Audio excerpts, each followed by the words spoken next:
Okay, so using the 7 flat 9, G7 flat 9, it's a diminished chord on top, but the function of the chord is still, or the key of C, so that's your 5. So it still counts, it functions like a normal G7, a dominant. Okay, now knowing the diminished, that I've got a diminished chord on top, if I'm just going to do a fill, such as an arpeggio, I'm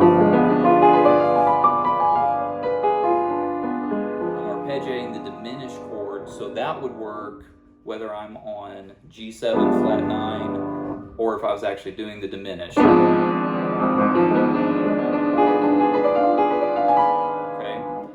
but as far as the function, no, like I wouldn't want to go G7 flat 9 to A minor. I wouldn't want to do that because that G7 is going to want to go back to C. But the G sharp diminished 7, that will go to the A minor, right? Because the diminished goes up by a half step.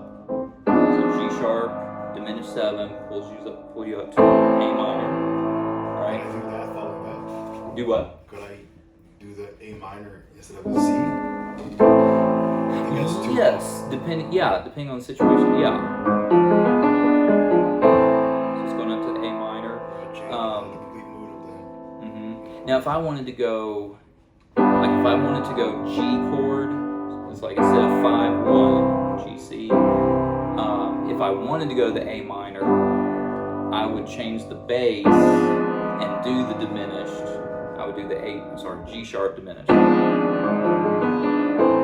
get to the A minor.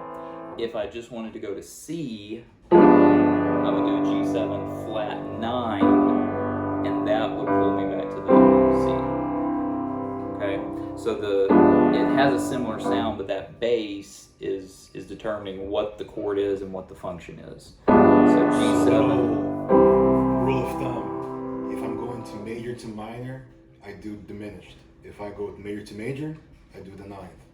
Flat 9. Yes. So if you're going 5 to 1, 5 to 1. If it's 5 to 1, or that would be the same as going 1 to 4. Like if I go to C, if I want to go C to F, I could do C7 flat 9 go up to F. So that's major to major. Yeah. Think of circle of fifths. Yeah. If I'm going to the minor, any minor chord usually can be preceded by the diminished 7 a half step below. So if I want to go to A minor, half step down is G sharp or A flat. So do the diminished 7. If I wanted to go to D minor, I would do C sharp, diminished 7.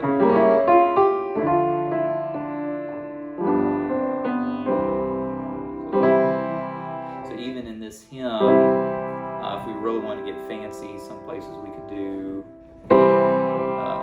this measure 4. So I decided instead of going to G7, I'm going to go to D minor. All right. So to get there, I'm on my C. I'm going to add a C sharp diminished right there because that fits in with the melody. So C diminished up to the D minor, and then I can get to the G7. Okay. So that's on measure 4. Yeah, so I do. You say fully diminished? Yeah. You can do either one. You can do the fully diminished or just the triad. So if I keep my melody on top, I've got G, C sharp. So when some people say diminished, I don't know if it's half diminished or like. If you're using this, if you're going to a minor, going up by half step, that's fully diminished. Okay. Yeah, half diminished would be another different